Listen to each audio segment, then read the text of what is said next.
I'm Natalie Sipes. I'm the Digital Services Portfolio Manager, which includes the digital experiences statewide. The Qualtrics digital experience is an out-of-box suite of tools and services that are designed to help customer and employee experience through experience management. Some of those key features include feedback collection, behavior data analysis, and funnel tracking. Just want to call out again that the slide deck that you'll get next week has links to a bunch of videos and resources so that you can dig in. We won't view those today.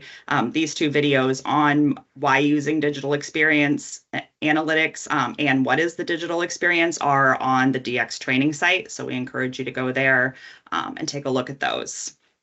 For the feedback collection, we went live on August 22nd, which was a huge lift. We had 33 early participants that now have the feedback form on their sites. If you're on a desktop browser, you will see those feedback on the right-hand side. If you're mobile, you'll see that on the bottom.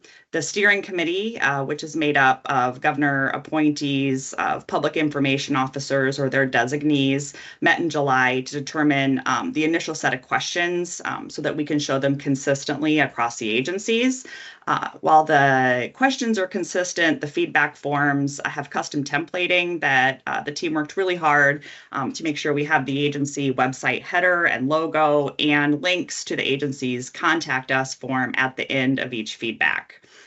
Thumbs up and thumbs down are placed on 3 pages on each of those sites. The Dom Do It team use Google Analytics to work with those agencies to determine the best 3 pages. Most of them have the top 3 utilized pages, but it is iterative, and we did get some feedback, and agencies were allowed to let us know if they had other pages that they wanted to follow.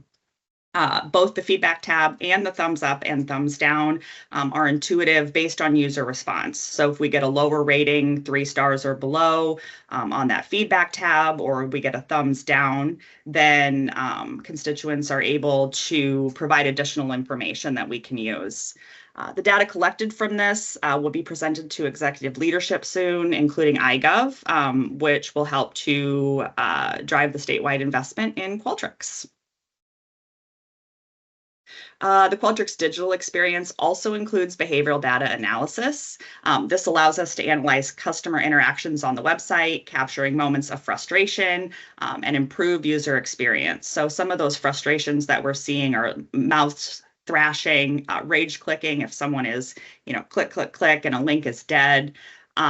Session recordings record the user session without capturing any PII or anything like that, so that we can see how they're navigating your digital platforms and identifying pain points and areas for improvements on those websites. Heat maps visualize where the users click and scroll and spend the most time on your site. There will be a digital analytics dashboard, which to start will only be available to those agency public information officers or their designees. More to come on that. The event tracking in the funnels monitor specific actions that the users take on your websites, clicks, form submissions, and page views. This is another area where we partnered with both Qualtrics and Lullabot to implement a global header snippet on the DX platform to provide greater visibility into our funnels as people leave in between sites and launch out to other areas.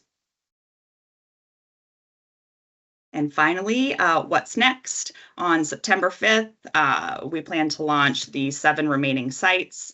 On September 18th, we'll be doing training for agency managers on the data that we've collected so far between that August 22nd and that date, and how they can view that and what they can do with it. And then October 2nd, we will be meeting with the DX Steering Committee, and they will help us to build out dashboards that agencies can use to make that DX data valuable.